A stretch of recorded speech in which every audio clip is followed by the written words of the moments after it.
Ayo, what's up? Welcome back din sa ating channel dito sa Balls TV.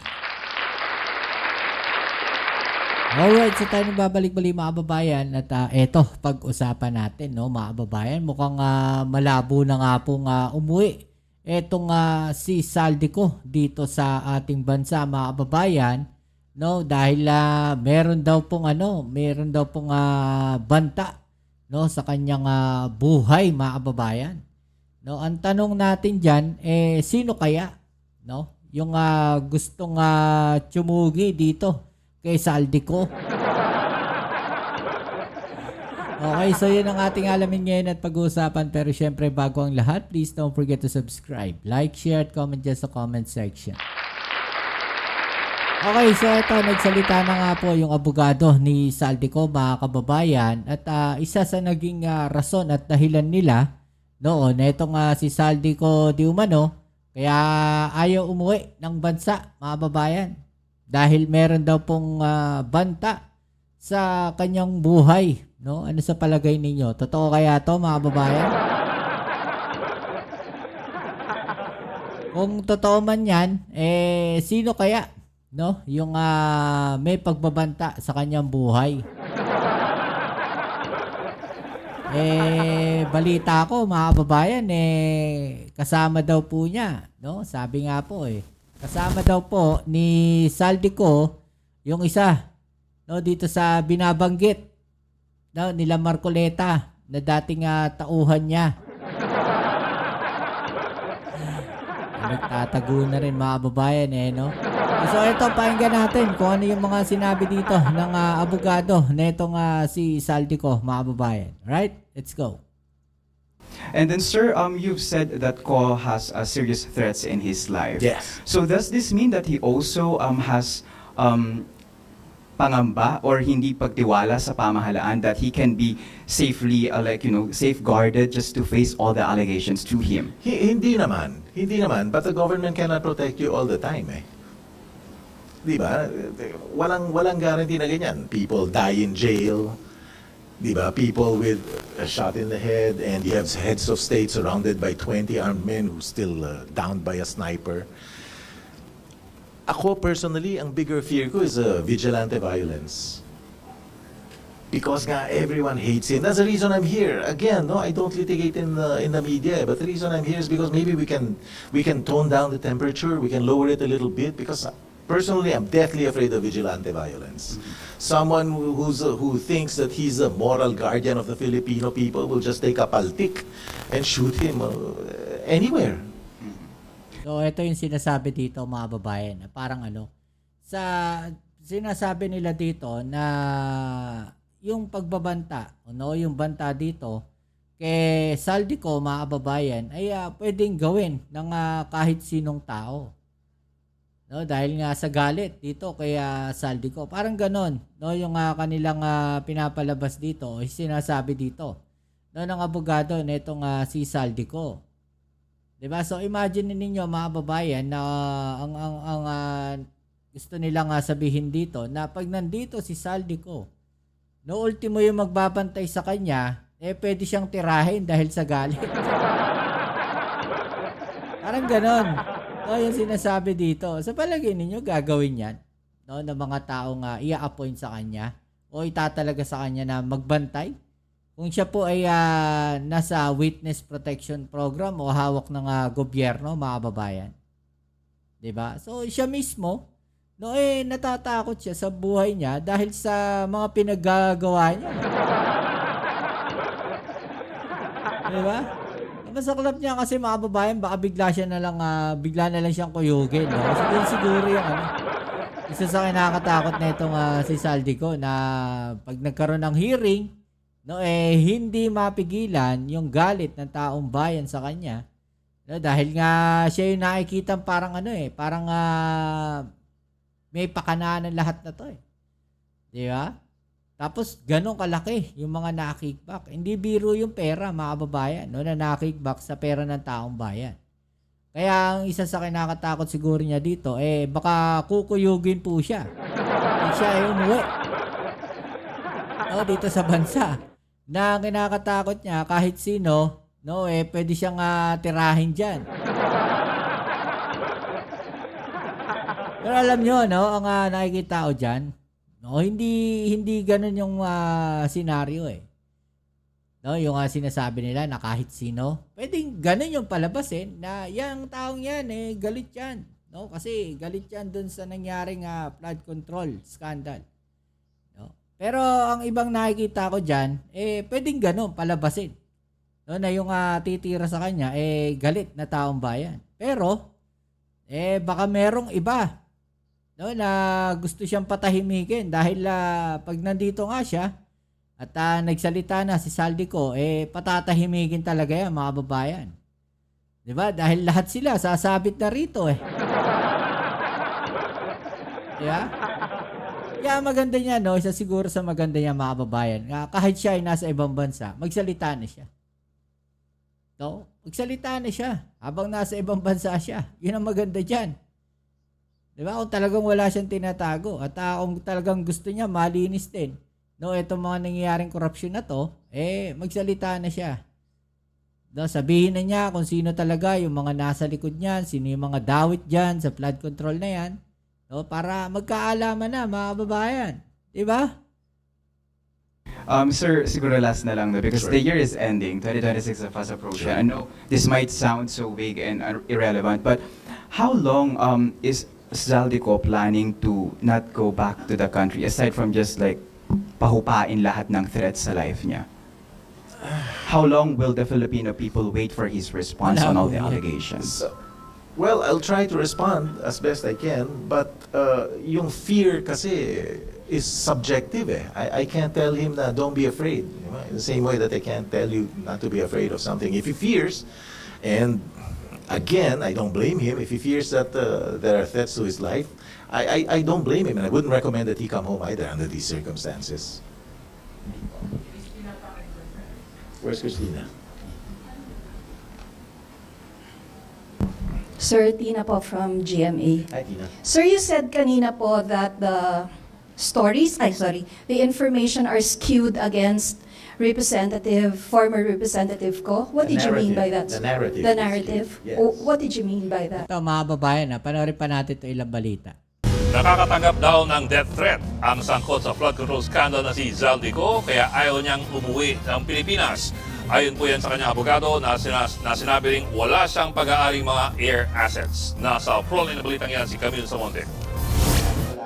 Sa kauna-unahang pagkakataon, humarap sa media ang abogado ng sangkot sa flood control scandal na si dating Ako Bicol Representative Zaldico. Pero ayon kay Atty. Ruy Rondain, maging siya, hindi niya alam kung nasaan si Ko. Sa telepono lang daw sila nagkakausap. I do not know where he is because I never asked him where he is.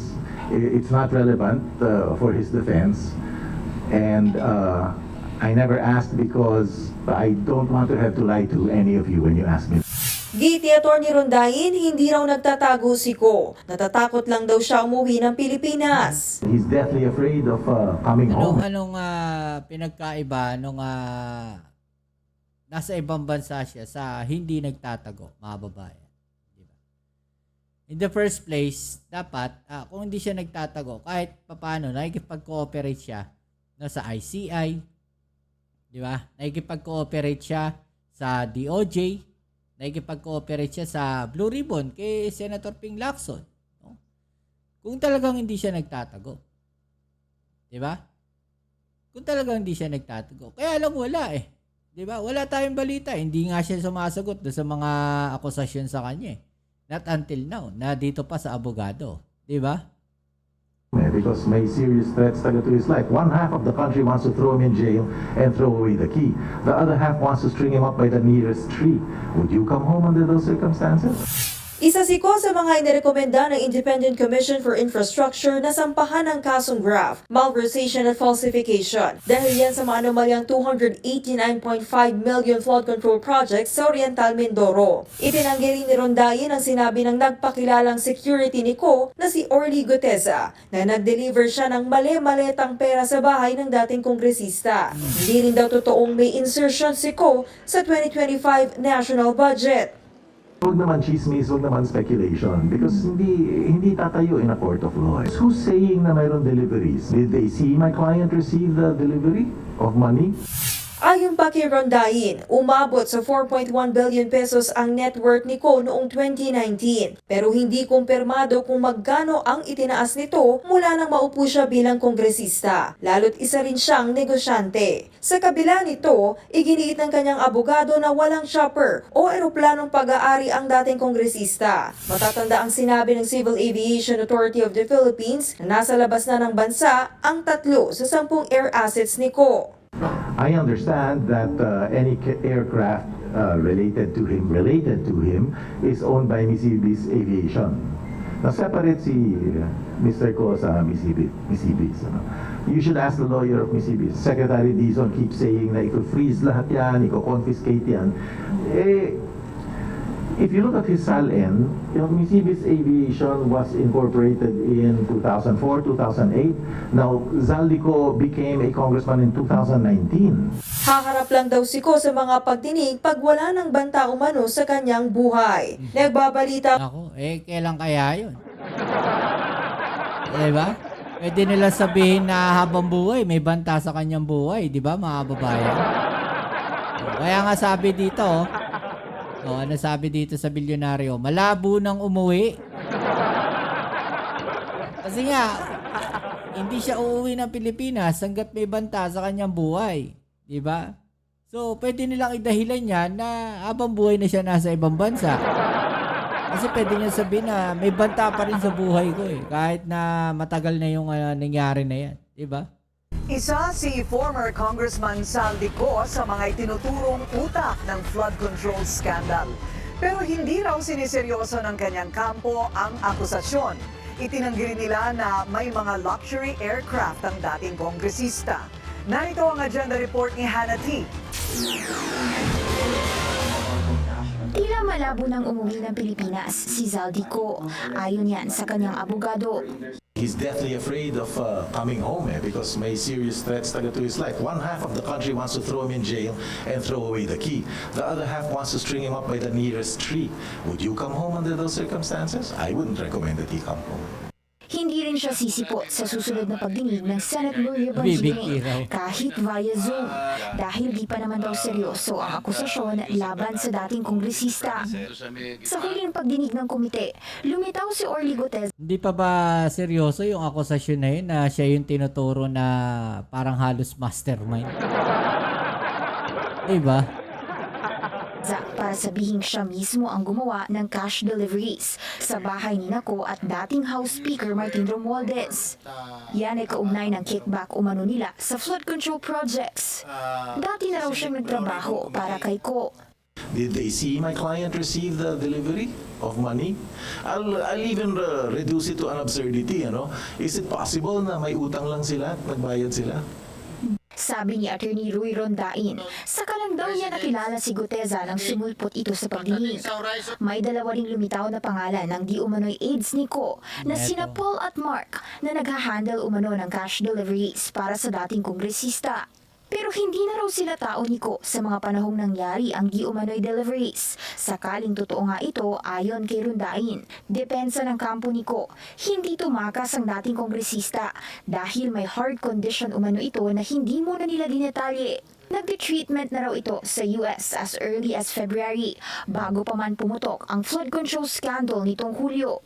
Wala ring anumang pagmamayari na aircraft si Ko kahit una nang sinabi ng Civil Aviation Authority of the Philippines na 3 air assets na naiuugnay sa kanya ay wala na sa Pilipinas.